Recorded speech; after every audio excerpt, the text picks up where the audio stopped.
Today on CityCast DC. So I'm back in the office after a long holiday, and can you believe I'm already planning my next vacation? But we all know those winter trips can be spendy. So CityCast contributor Tim Ebner has your guide to the best cold weather getaway trips from DC for under $150.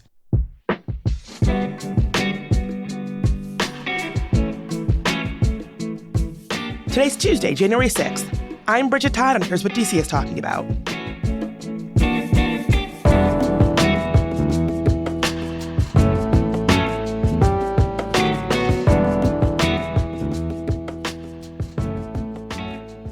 Tim, it is always so nice to see you. I hope that you're having a nice winter so far. Thanks, Bridget. It's great to be back.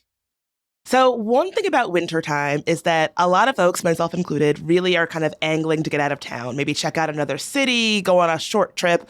But, we've just had the holiday season. Maybe things are a little tighter financially. Maybe you're not trying to break the bank. If you were in that situation, what would you tell somebody? What can you do? What kind of trips can you take this winter that aren't going to break the bank? Yes, it's really, not the easiest sometimes to plan travel and be budget conscious given how expensive things are these days. Affordability is obviously on everyone's mind. And I think traveling during the wintertime has some advantages. In typical fashion, I think some hotels, some destinations lower rates in this time period because it's a low season for the tourism industry overall.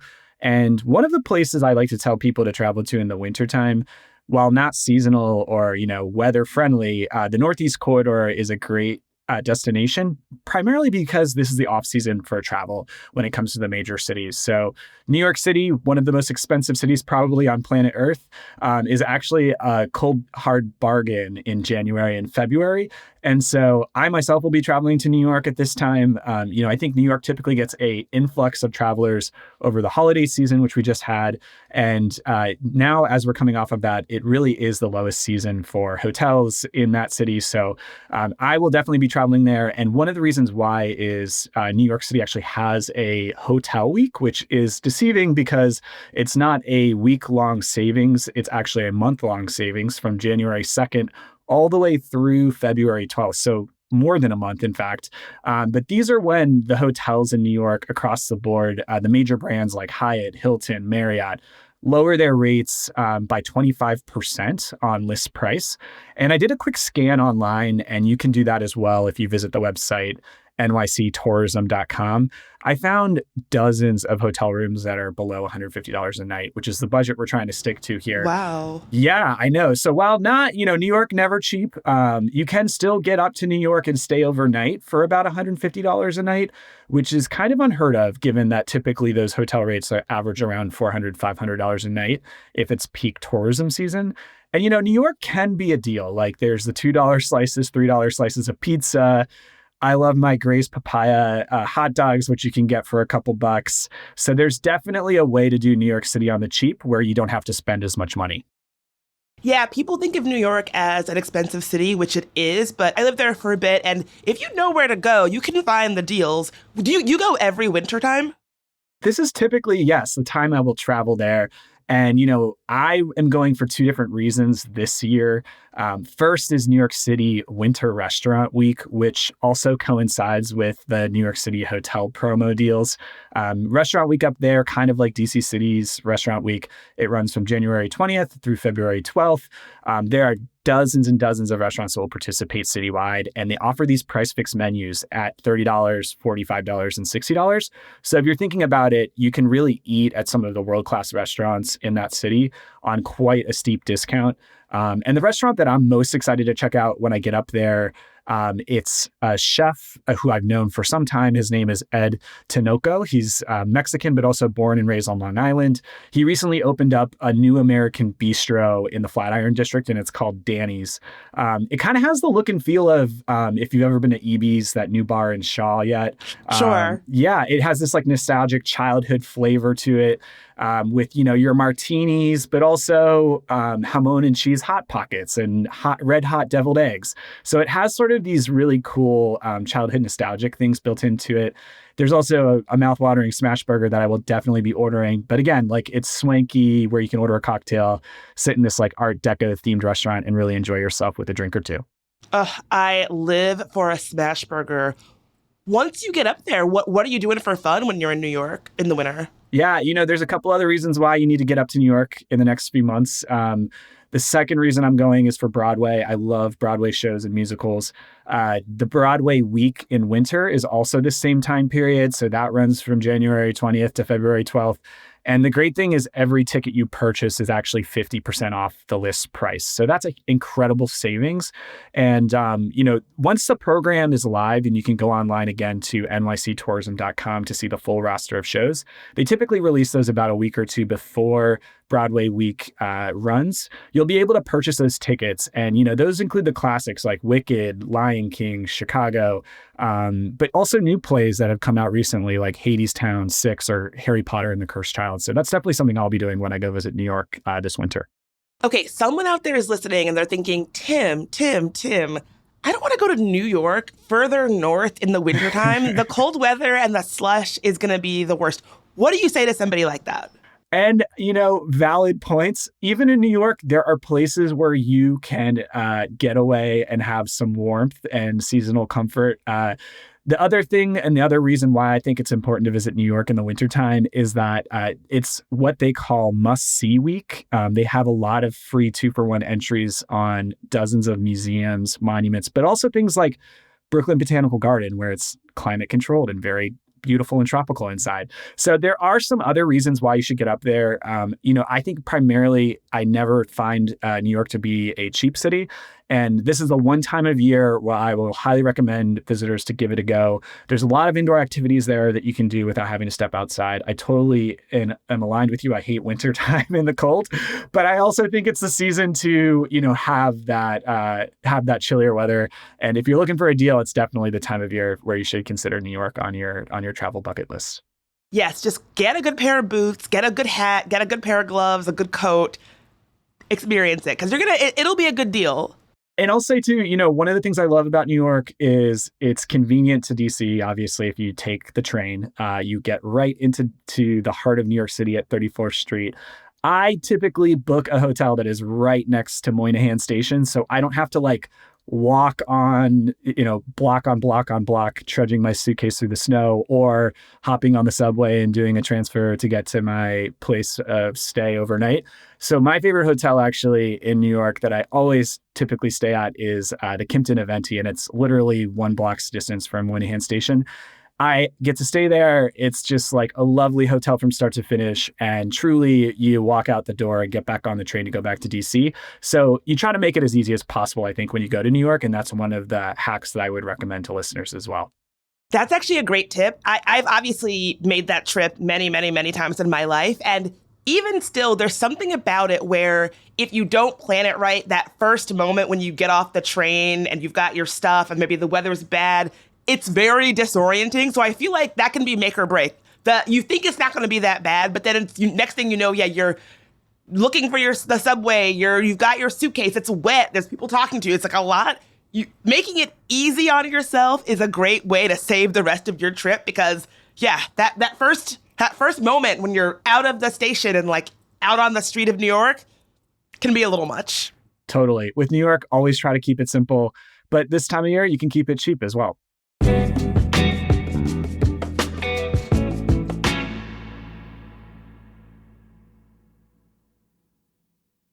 What about for skier types, snowboarder types, people who want to get out of a city?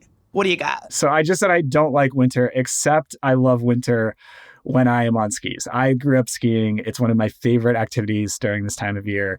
I think a lot of listeners also enjoy skiing, or maybe they want to give it a try because they're curious. One of the destinations closest to DC that has, I think, some of the best ski conditions, given its high elevation, is at Deep Creek Lake up in northern Maryland, and it's a resort called Wisp. Wisp is celebrating its 70th year of operation as an independently owned and operated ski resort, which is just incredible. And they're offering up some amazing deals this season that I haven't seen in quite some time. They're calling these platinum deals for obviously their 70th anniversary.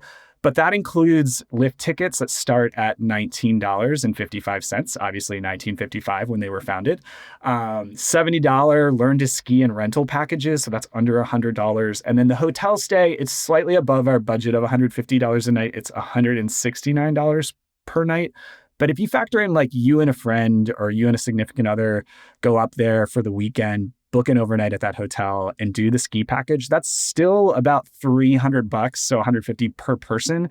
And that's just like for skiing an incredible savings. It's only getting more and more expensive when it comes to the destination resorts out west or in other places around the country. So if you're really looking to get on skis and give it a try this winter, this is definitely the place to go visit. And those deals are happening in January. So if you go online to Wisp's website, you'll be able to learn more. And that's wispresort.com/platinum deals. And they'll have all the listed promotions as well as when you can book those.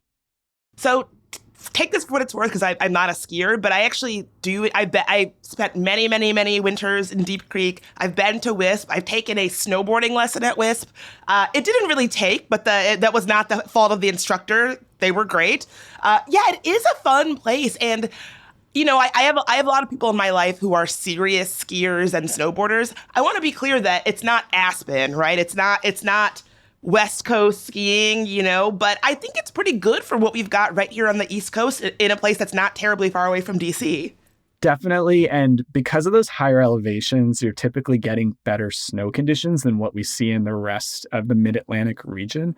Another thing to your point, Bridget, is even if you don't ski, this is a great place to rent a house or a lodge with some friends. They have really great lodges where they can accommodate many different people. So if you wanted to go in on a group house, you could do that.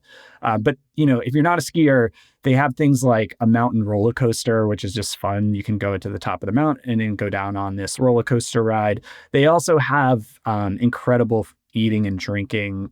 There's the Hani bar, which is like a tiki themed bar right on the lake. That's just my personal favorite. It's perfect for après ski. There's also the Black Bear Tavern, which is very much like a West Virginia style bluegrass music, you name it, cheap beer. It's come as you are, but it is a very fun and raucous night if you're looking to have some fun out there in a mountain town. And, there's other things like snowshoeing. People actually, when the lake freezes over, they will take their snowmobiles out on the lake. And there's always that time of year where perhaps one or two of the snowmobiles don't make it back because the ice was too thin. But there's a lot of different outdoor activities, cross-country skiing. You could try so many things here. And I love it because it's a Four Seasons destination and it has a lot of different things to offer. Yes. And if you are the person who organizes the big group trip, it can be pretty cheap. Like I think the last time we were able to, because there were so many of us staying in one of these massive houses, we were able to do it. So per couple, it was only a couple $100. But, on our own, we could have never afforded a palatial, huge place with a hot tub and a porch and a grill and this and that. So you really can gamify it so that it's not that expensive. Definitely. And I will not stress enough, the Mountainside Hotel there at Wisp, it's $169 per night. And it really is value driven. It has an indoor pool. It has the hot tub. It has all of the restaurants that you would need. So it's also just a great one where you can get immediately on a lift and get up the mountain to go skiing. So if you're going by yourself or with a friend only, there's also that hotel option as well. Also, one quick thing is that if you do the tubing, it's the kind of tubing that takes you up on I don't know what they call it, you don't have to lug your tube all the way up the mountain. Last time we were there, we did the tubing, and I was like, I'm not looking forward to toting that tube up the mountain. They had a little escalator. I don't know what you call it. Magic carpet. Yeah, we call it the magic carpet. And the magic carpet is also something if you're learning to ski and you're staying to the bunny slopes, you'll probably take a magic carpet up the mountain to take the bunny hill. That's a great way to start to learn how to ski with your instructor. I really think that this mountain has something for everyone in that there are multiple trails where there's beginner, intermediate, advanced skiing. You can really also find opportunities to ski in and ski out. If you're renting one of those houses on the side of the mountain, it's a really easy way to get on and off the mountain as well. So it's just easily my favorite place to ski in the Mid-Atlantic region. Obviously, you have to watch the winter weather conditions and the snow reports, but I do think that they have a little bit of an advantage given where they're located and at the elevation for the mountain, so that most of the time when we see rain here, it actually is snow up there as well. That's a really good tip.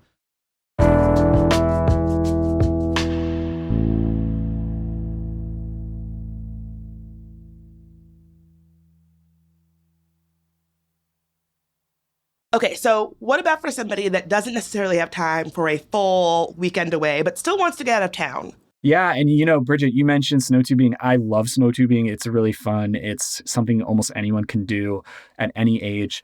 I was surprised to learn that, typically you think of snow tubing, you have to get out to the mountains, like out to where we just talked about, Deep Creek Lake. But there's actually a snow tubing facility much closer to town, and that's in Harpers Ferry, West Virginia. The company is called Snow Riders, and you can visit their website, snowriders.com. It really is, you think of West Virginia and Harpers Ferry as like summer river tubing, but this time of year, they actually have recently installed in the last couple of seasons a slope on the side of one of their hills where you can do winter tubing, and they make all of their snow. So it's generally always open, depending like that doesn't even have to depend upon the weather. And I think this is the experience and the thrill of like the skiing or the slopes, but without all of the hassle of all the gear that you have to have on. The other cool thing is that it's only $39 per person to do this. So if you wanted to make a day of it, you could easily get out to Harpers Ferry for the day and do a snow tubing adventure with some friends. It's also accessible because of the MARC train and the Amtrak rail that drops you off right in the middle of Harpers Ferry. So it's easy to get out of town without a car. And, on the weekends, they actually have disco themed tubing. So they'll turn down the lights and have like colorful disco music and also colorful lights. Yeah, so it's kind of a cool like atmosphere. You could have like a night of it, and even consider staying over at an Airbnb locally if you and your friends wanted to do that as well. I had no idea about the disco tubing. This is very much in the sweet spot of things that I enjoy. I got to tell you, I love West Virginia. If you are interested in any kind of outdoor or even outdoor adjacent activity, West Virginia, I think it's your the best bang for your buck from DC because it's really not far. You've got Berkeley Springs, you've got Harpers Ferry. There's just so much there. It's like I'm in that state probably more than any other state other than DC. For sure. And we're talking like 90 minutes door to door, whether you're on the train or you're driving. It really is, I think, like the easiest way to get out of town and do something like snow tubing. Whereas for other options, you would have to drive maybe an hour or two or three to a ski resort. So consider this one, especially if you have kids or family of all ages. It would be a great opportunity for people to get out there and try something new this winter. Where do you like to eat when you're out in West Virginia?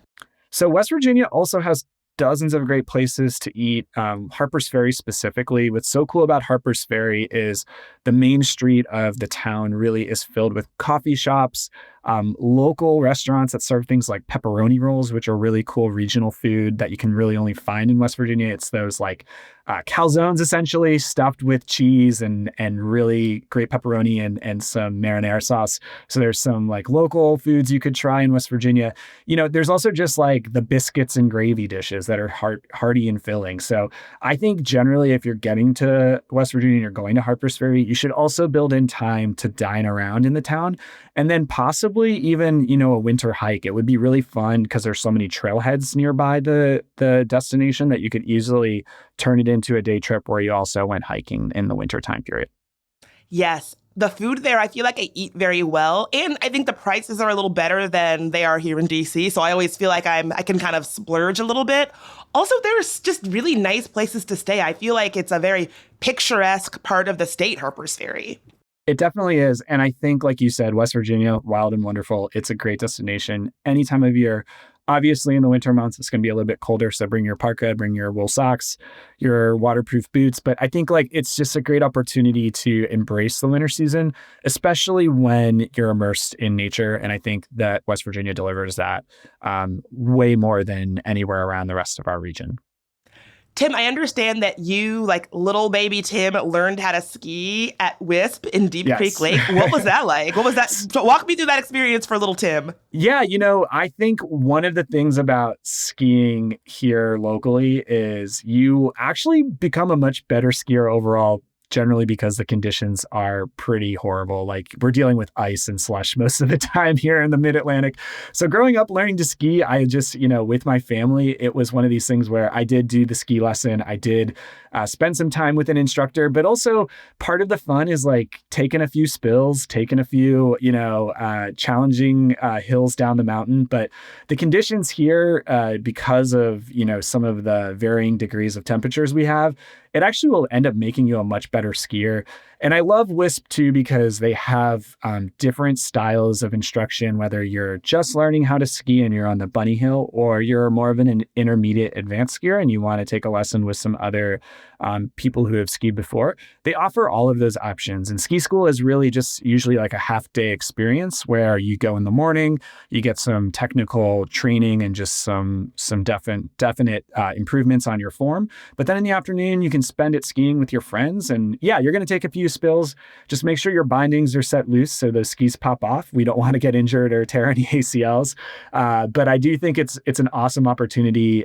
With the right gear, with the right instruction, you should absolutely give it a try.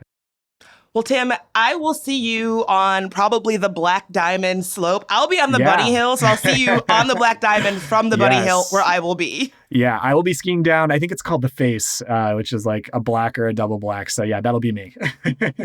Thanks so much for being here. All right. Talk to you soon, Bridget.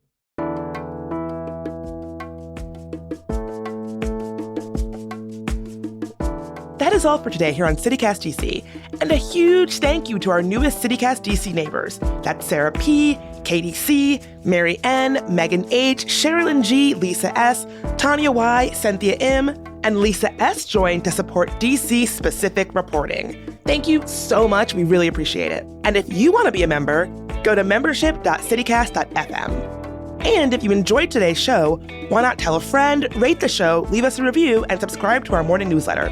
We'll be back tomorrow morning with even more news from around the city. Talk to you then.